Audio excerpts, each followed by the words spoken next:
एक समय की बात है कि अपने गुरु से एक शिष्य ने पूछा, गुरु जी, दान करना है तो दान किसको देना चाहिए? कहा, बालक, तूने बहुत सुंदर प्रश्न किया। दान हर एक व्यक्ति को नहीं देना चाहिए। गुरु जी, दान हर एक व्यक्ति को क्यों नहीं देना चाहिए? इसका कारण क्या है? कहा, हाँ, दान व्यक्ति देना नहीं जानता है। दान उस प्रकार के व्यक्ति को देना चाहिए कि जो दान लेने का पात्र हो, और अगर वो पात्र नहीं है तो दान का फल यानी पुण्य नहीं होता है। कभी कभी दान देने वाला भी नरक में चला जाता है। कहा, गुरु जी, ऐसा कोई दृष्टांत है क्या? ऐसी कोई कथा है क्या? कहा, हाँ है, एक सत्य घटना है। सत्य घटना है? कहा, हाँ। कहा, नजदीक के ही गांव में एक बार की बात है कि एक समिति एक देव के स्थान पर और भोजन भंडारा कराते थे।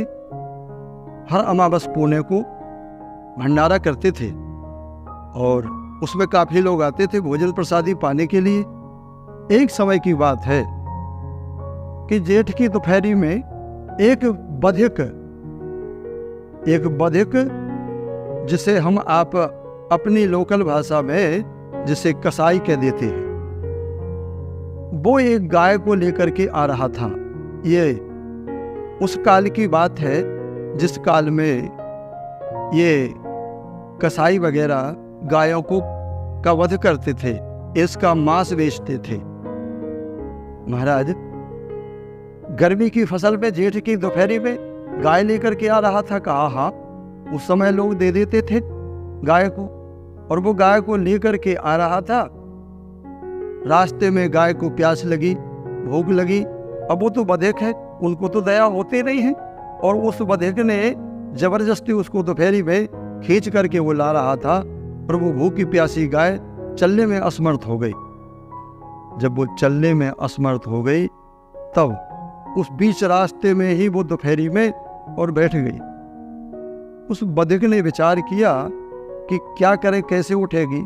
काफी कोशिश की लेकिन वो गाय नहीं उठी। जब वो गाय नहीं उठी तो वो भी परेशान हो गया। अब दोपहरी में छोड़ करके जा नहीं सकता। विचार किया क्या करे। उसने वहीं एक झुरमुंडे से उसको रस्सी से बांध दिया और विचार किया कि अब जब ये उठेगी तब मैं यहाँ से ले चलूँगा इसको। लेकिन इंतजार किया, वो गाय तो इतनी भूखी प्यासी थी कि वो नहीं उठी। वो तो ये चाहती थी गाय कि मेरा देहांत हो जाए। और उसी समय उस बधिक ने चारों ओर देखा, मैं भी प्यासा हूँ, भूखा हूँ, मेरी भी जान निकलने को है।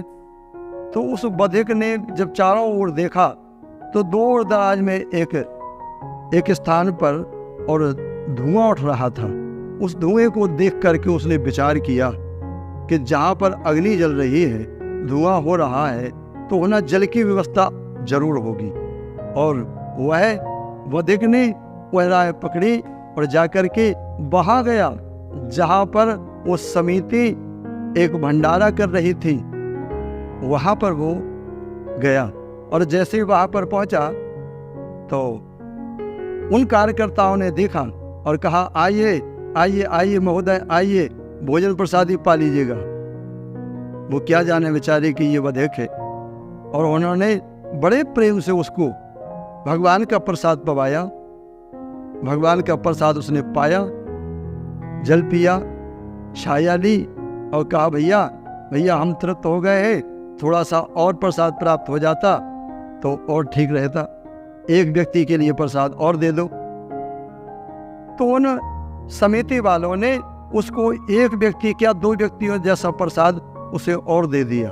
उसने अपने वस्त्र में बांध करके वो प्रसाद ले गया और वहाँ पहुँचा जहाँ गाय बैठी थी, और गाय को उसने वो प्रसाद खिलाया। और जब उसने गाय को प्रसाद खिलाया तो गाय की भी जान में जान आ गई, और थोड़ा सा प्रसाद उसने रख करके और दूर से उसको प्रसाद बताया गाय को, तो गाय उस प्रसाद के लोभ में और खड़ी हो गई और धीरे धीरे वो प्रसाद देता चला आया, और वो प्रसाद के लोभ से वो गाय भी उसके पीछे पीछे चली आई। वो बधिक अपने आश्रम में उस गाय को लाया और उसने जो है उस गाय को समय आने पर काटा। जब उस गाय को काटा तो बहुत दुख हुआ, उस गाय को बहुत कष्ट हुआ। गाय ने ये विचार किया कि हे मेरे परमात्मा, आज मुझे वो दिन नहीं देखना पड़ते, अगर उसी समय में दोपहरी में जहाँ मैं बैठी थी वहीं मेरे प्राण त्याग देती तो अच्छा था। अब मेरे अंग अंग काट रहा है ये बधिक, बहुत कष्ट हो रहा है मुझे, हे मेरे परमात्मा, उस दिन मेरी अगर जान चली जाती तो बहुत अच्छा होता। मैं उन पूड़ियों की लालच में मैं यहाँ तक आ गई, मुझे मर जाना था वहीं पर। और यही हुआ कि उस बधिक ने उसकी गर्दन पे छुरी चला दी और जब वो खत्म हो गई, जैसे ही वो तड़प तड़प कर खत्म हुई और यहाँ पर जो भोजन प्रसादी खिला रहे थे वो समिति वाले, उनको भी दर्द होना शुरू हो गया, दर्द होना शुरू हो गया उनको। वो तो परेशान होने लगी। किसी विद्वान के पास में जाकर के पूछा, भैया हम सबको दर्द हो रहा है, एक व्यक्ति को दर्द होता तो कोई दिक्कत नहीं थी, हम सबके सब समिति वालों को इतना दर्द हो रहा है, शरीर में इतनी पीड़ा हो रही है बेसहाय कि उसको सहन नहीं कर पा रहे हैं हम, क्या कारण है? क्या हमारे जो देवता है जिनके पास में हम भंडारा करते थे वो हमसे कहीं अरुष्ट हो गए? हमसे क्या बन गई जो हमको इतनी पीड़ा हो रही है, इतना दर्द हो रहा है? तो शिष्यों, उस समय उस विद्वान ने अपने हिसाब से उनसे कहा कि आप लोग जो भंडारा करते हैं कहीं ऐसा तो नहीं है, कहीं ऐसा तो नहीं है कि उसमें काला धन आ गया हो? और जब काला धन आ जाता है तो उस प्रकार के ही उस भंडारे में भोजन प्रसादी पाने वाले भी आ जाते हैं। कहा काला धन?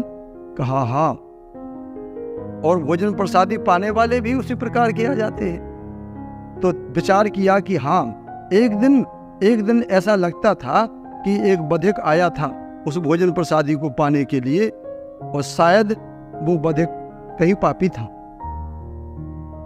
जाओ उसका पता लगाओ। तो शिष्यों, उस समय उन्होंने जब जानकारी की तो जिस गांव से वो गाय ला रहा था वहां जाकर के पता लगाया, वो गाय कहाँ से ले गया था, किससे ले गया था, कौन था? जानकारी हुई कि वो एक बधिक था। और ये जानकारी करते हुए अब वो कौन सा बधिक था, उसके गांव घर में पहुंचे, उससे कहा क्यों भैया आप फलानी जगह से गाय लाए थे?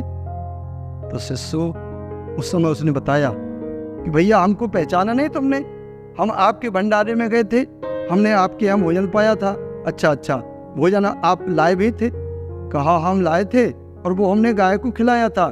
गाय एक ऐसी बैठ गई थी कि वो आने के लिए तैयार नहीं थी, और आपने जो पूरी प्रसाद दिया था उस पूरी प्रसाद की लालच से वो गाय मेरे पीछे पीछे आई और यहाँ तक आ गई वो। और समय आने पर जब मेरे उस मांस के ग्राहक आए तो मैंने उसका वध किया, उसको काटा, तो मेरी रोजी रोटी चल गई। उस समय उन लोगों को जब ये जानकारी हुई तो विचार किया कि दान यानी चाहे अन्न का हो चाहे द्रव्य का हो, किस व्यक्ति को देना चाहिए, किस व्यक्ति को भोजन कराना चाहिए, किस व्यक्ति को नहीं कराना चाहिए, ये उनकी समझ में तब आया कि एक बधिक को हमने भोजन कराया था, अगर शायद हम भोजन नहीं कराते तो अच्छा था, क्योंकि वो गाय भी, ये अगर भोजन नहीं पाता तो गाय भी नहीं ले जा सकता था, और गाय को भी इसने पूड़ी देकर भी अपने घर पर लाया, और अगर गाय को भी पूड़ी ना मिलती तो वो बधिक खाने में नहीं आती, यानी जिसे आज की भाषा में कसाई खाना कहते हैं, उस कसाई खाने में वो गाय ना आती। इसलिए बहुत हमसे गलती हुई कि हमने ये इस प्रकार का कृत्य किया। अब क्या किया जाए?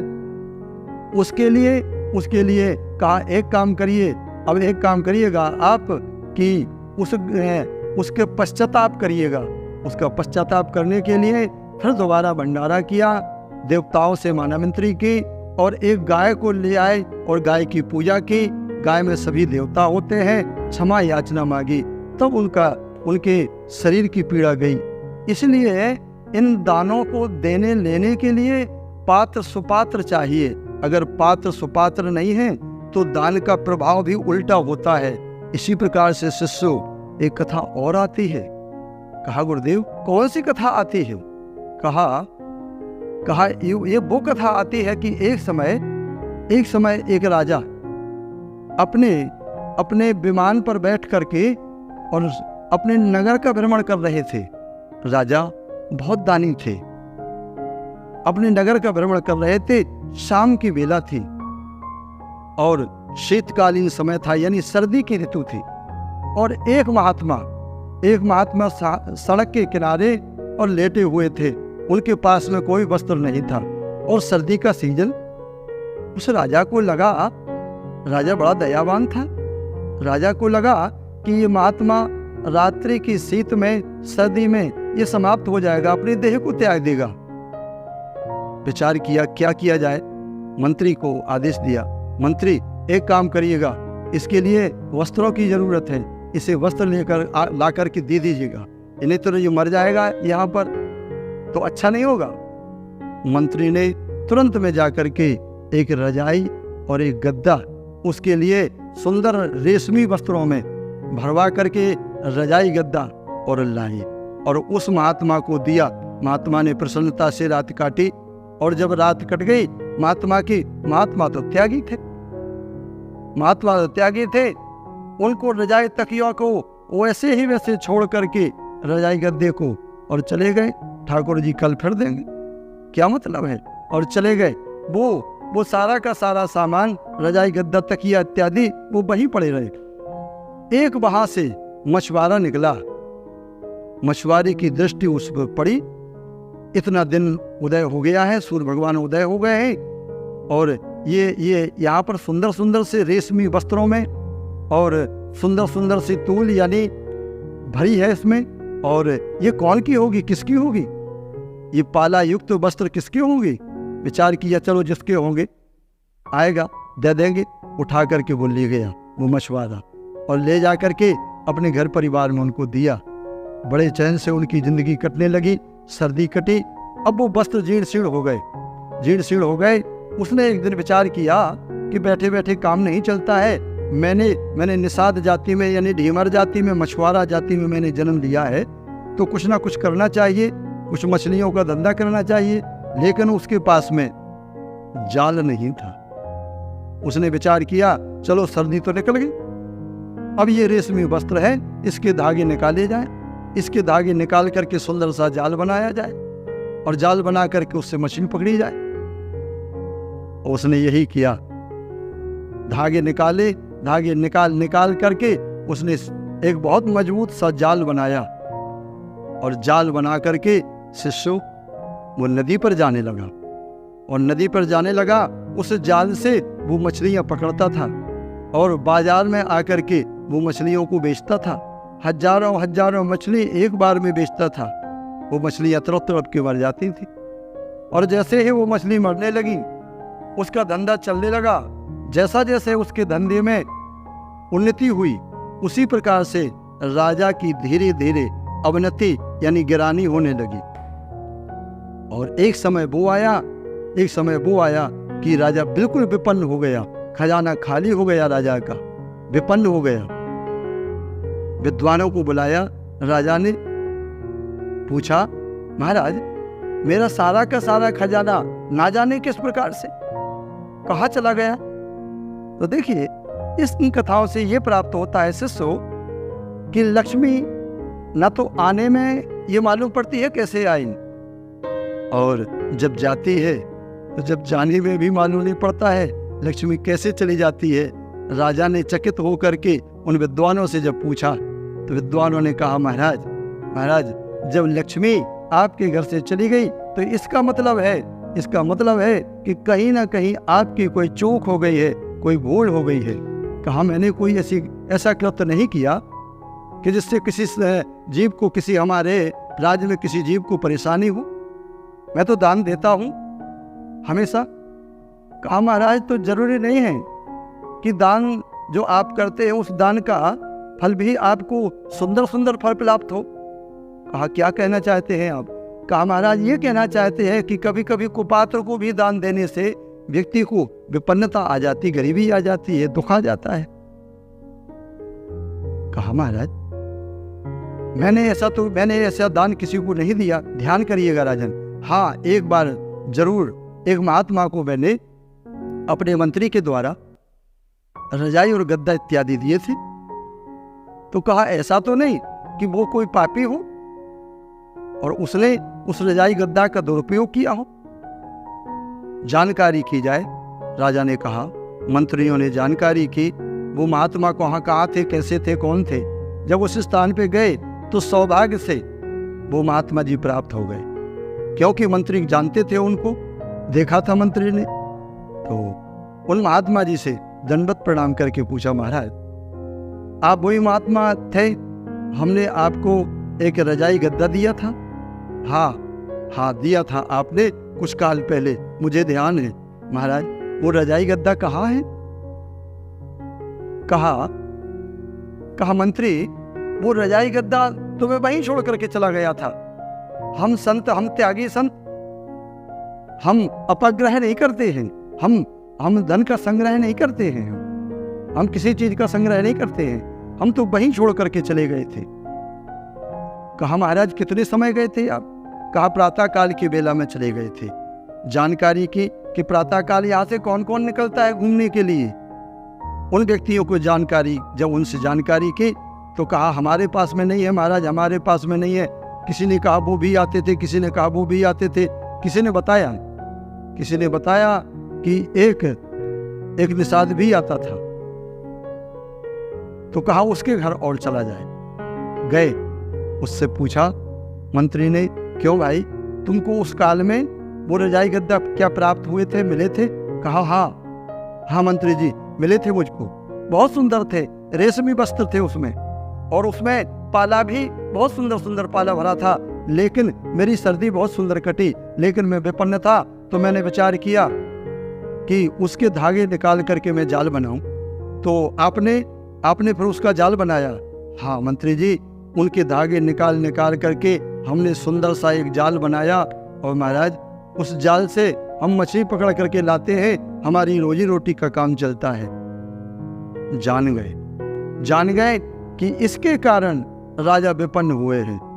राजा को जाकर के ये बताया कि महाराज आपने जो रजाई गद्दा इत्यादि दिए थे वो उसका परिणाम है। वो उससे एक मछुआरे के पास में पहुंच गए और उसने जाल बनाया है, और वो प्रतिदिन मछली पकड़ता है, तो हजारों जीवों का हतन होता है आपके उस रजाई और गद्दे के कारण। राजा ने विचार किया क्या किया जाए।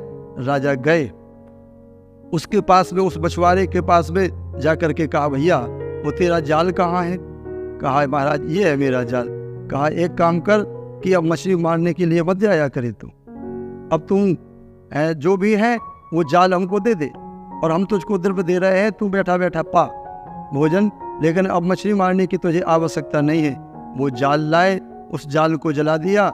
धीरे धीरे राजा संपन्न हो गए। तो शिष्यों, दान हर एक व्यक्ति को नहीं देना चाहिए। दान इस प्रकार से देना चाहिए कि जो दान लेने लायक हो, दान का पात्र हो। किस काल में दान देना है, किस दिशा में दान देना है, किस परिस्थिति वाले को दान देना है। अगर शिष्यों, अगर दिशा भी गलत हो जाती है दान देने में, तो अगर दान देता की दान लेता की भी दिशा अगर गलत हो जाती है तो दशा गलत हो जाती है। इसलिए दान देने की भी वो परिस्थिति होना चाहिए कि कितनी चतुरता से दान देना चाहिए। शिष्यों, ऐसे कितने किस्से कहानी भरे पड़े हैं, कितने इतिहास भरे पड़े हैं कि दान देने से अगर कुपात्र को दान दे दिया तो बहुत उसका परिणाम गलत होता है। उस समय में दान नहीं देना चाहिए, क्योंकि राजा ने रात्रिकालीन बेला में उस व्यक्ति को देखा था जिसे दान दिया था रजाई गद्दी का। तो गुरुजी, क्या रात्रि में दान नहीं देना चाहिए? कहा रात्रि में कोई दान नहीं देना चाहिए। रात्रि में तो बस एक ही दान दिया जाता है जिससे संसार चल रहा है, रतिदान।